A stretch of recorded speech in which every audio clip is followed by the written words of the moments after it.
C'est pour ça que je dis que c'est un des investissements aujourd'hui qui déjà me stimule le plus et deuxièmement qui sera le plus rentable à long terme, puisque si je schématise en très très gros, on va prendre le bénéfice net, on va le multiplier par 3, ça va donner la valeur de la boîte et derrière moi je peux revendre cette boîte là du coup à 1,5 million.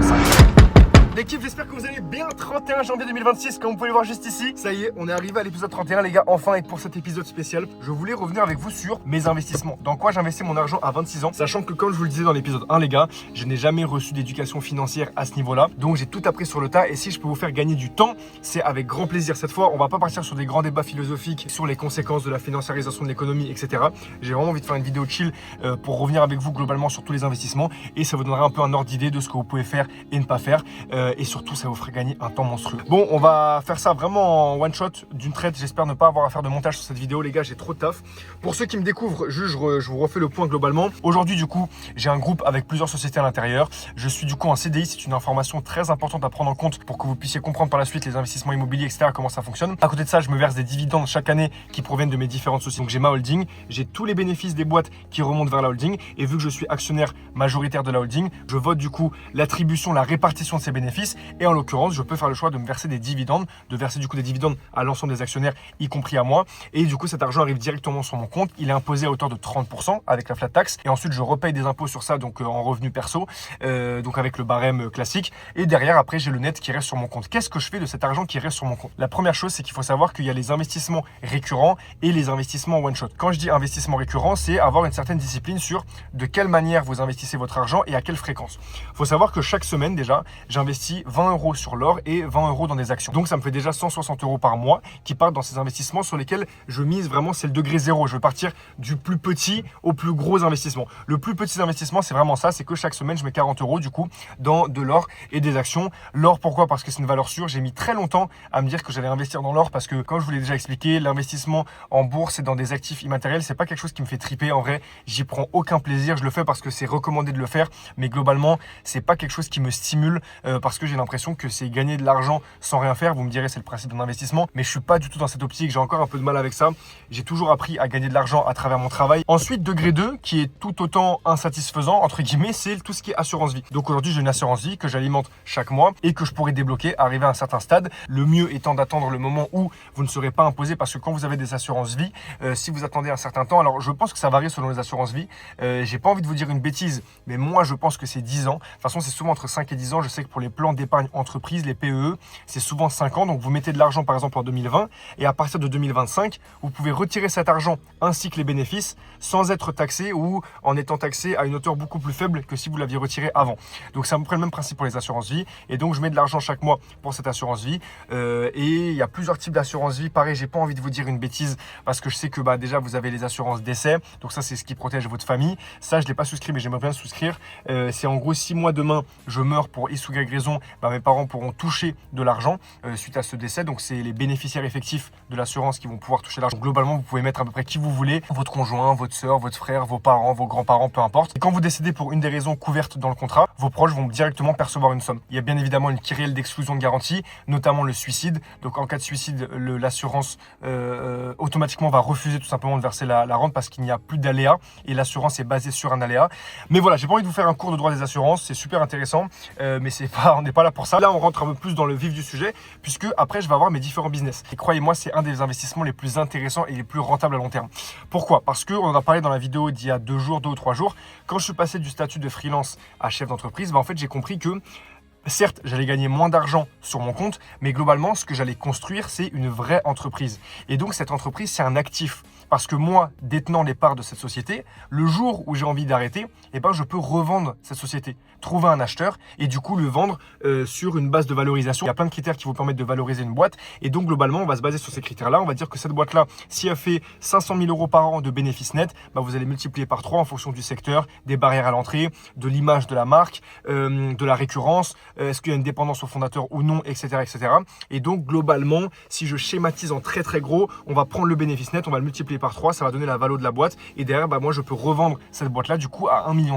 Et donc, c'est 1,5 million qui vont arriver sur mon compte, sur lesquels, bien évidemment, je vais être imposé. Mais ça peut vous constituer une retraite plus qu'intéressante. Et donc, quand je vous dis que chaque business est un investissement, c'est que globalement, ce que je faisais en freelance avant, en fait, je pourrais jamais le faire maintenant. Parce qu'aujourd'hui, j'ai tellement de clients et tellement d'activités différentes que ça m'a permis de recruter des personnes qui permettent de tanker une charge de travail qui est beaucoup plus importante que celle qu'un seul être humain pourrait faire. Et donc moi, mon but, c'est au début d'avoir la vision sur un projet, de me dire ok, ce projet-là, je sens qu'il y a une vision, je sens que dans 5 ans, on peut arriver à tel objectif. Derrière, d'y investir de l'argent pour pouvoir recruter des personnes, avoir des locaux, lancer concrètement l'activité, faire tourner l'activité et arriver à un certain stade, décider de revendre ou non cette activité. Et donc, plutôt que d'investir dans encore une fois, dans des actifs immatériels qui, moi, ne me stimulent pas au quotidien, je préfère largement investir dans des business concrets que je fais monter et arriver à un certain stade, éventuellement les revendre ou les conserver, peu importe. Mais globalement, c'est pour ça que je dis que c'est un des investissements aujourd'hui qui déjà me stimule le plus et deuxièmement qui sera le plus rentable à long terme puisque ça me permet d'avoir déjà une rente. Quand je dis une rente, en plus, c'est même pas une rente parce que je travaille, mais d'avoir un salaire, chaque mois par rapport au travail effectué dans cette entreprise. Et au-delà du salaire, ça me permet aussi d'avoir quelque chose de stable dans le temps, de solide, que je pourrais revendre par la suite. Donc ça, c'est le troisième type d'investissement. Et le quatrième type d'investissement, c'est l'immobilier. Parce que comme je vous le disais encore une fois dans une précédente vidéo, il y a 10 ou 15 jours, j'aime beaucoup l'investissement immobilier parce que c'est quelque chose qui est concret. Derrière, vous avez réellement un immeuble, une maison, un studio que vous voyez. Alors certes, c'est pas celui où vous aurez les rendements les plus élevés, c'est peut-être même un des pires en soi en termes de charge de travail, c'est affreux les gars, devoir gérer les chantiers, devoir gérer derrière des locataires ou autres, c'est pas ce qu'il y a de mieux et en plus c'est pas fou quand on le fait à très grande échelle parce que encore une fois je le disais mais on se nourrit un peu de peut-être la difficulté qu'ont les gens à se loger, mais peu importe, de tous les cas je suis pas rentier immobilier, c'est pas mon activité principale et je trouvais ça bien de prendre une partie de mon argent pour pouvoir me constituer un patrimoine immobilier et moi derrière y vivre tout simplement. Pour l'instant j'ai pas besoin d'y vivre parce que je vis chez mes parents, je suis tranquille. Mais demain, quand j'aurai ma famille, etc., au moins je suis tranquille. Je sais que j'ai un endroit où je peux tranquillement séjourner avec ma famille. Et cet endroit, en l'occurrence, m'appartient à moi. Pareil pour mes activités. Le but, c'est de racheter les murs de chacune de mes activités pour être tranquille et me dire que mes activités, mes boîtes, au lieu de payer des loyers à une autre entité, en fait, elle va me payer des loyers à moi-même, à ma SCI qui détient les biens immobiliers. Donc après, c'est un cercle vertueux où en fait, vous créez un espèce d'écosystème où l'argent qui rentre d'un côté, en fait, il ne sort jamais puisque il va rentrer du coup par le biais d'un client. Ensuite, il va sortir en loyer, en charge. Les charges, ça va aller sur mes salariés, donc c'est super. Moi, je suis très content de payer les salaires. Les loyers, ils vont retourner directement à ma SCI. Et voilà, du coup, cercle vertueux. Donc voilà, c'était les 4 types d'investissement. Et le 5e type d'investissement, les gars, c'est l'expérience. Je vous jure, aujourd'hui, j'aurai la possibilité de gagner tellement plus d'argent que ce que je gagne aujourd'hui. Mais ce qui me fait triper, en vrai, c'est l'expérience, c'est les voyages, c'est vivre des expériences humaines. Parce que être riche tout seul dans une villa et être méfiant par rapport à toute personne qui vous entoure, je vous jure que c'est trop nul, vraiment. Alors que être peut-être un peu moins riche, dans un endroit un peu plus petit, mais avec des gens que vous kiffez et vivre des vraies expériences, c'est-à-dire en termes de voyage, en termes humains, en termes d'entrepreneuriat. Si j'avais fait le choix de me focus par exemple sur une seule boîte, peut-être que cette boîte, j'aurais pu l'emmener 10 fois plus loin. Mais moi, je suis un mec où j'aime bien me faire kiffer. Donc, effectivement, j'ai lancé plusieurs projets en même temps. Aujourd'hui, je gère plein de boîtes différentes. Et donc, c'est pas la manière la plus efficiente et la plus optimale de gérer une entreprise. Je le sais, j'en conçois. Mais je le conçois tout à fait, mais c'est quelque chose qui me stimule au quotidien. Et donc après, il faut quand même trouver un juste milieu, un équilibre.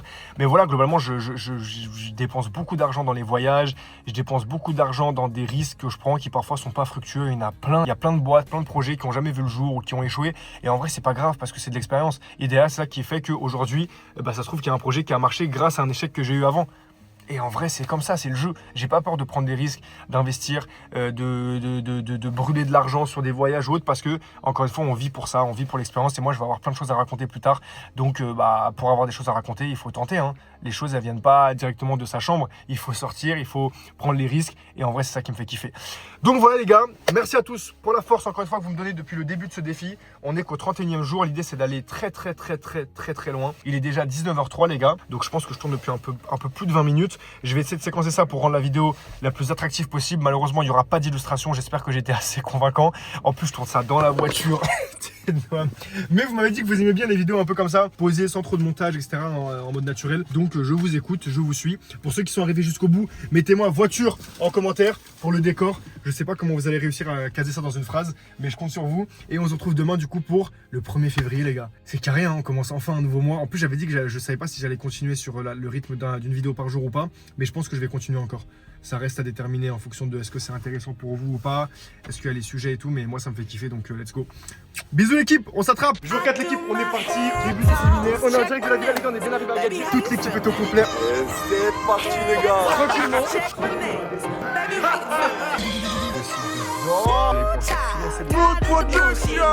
Moi j'ai vraiment fait la transition.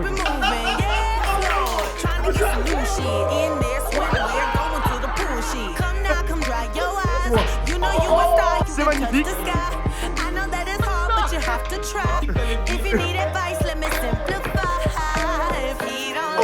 C'est quoi, tu passes une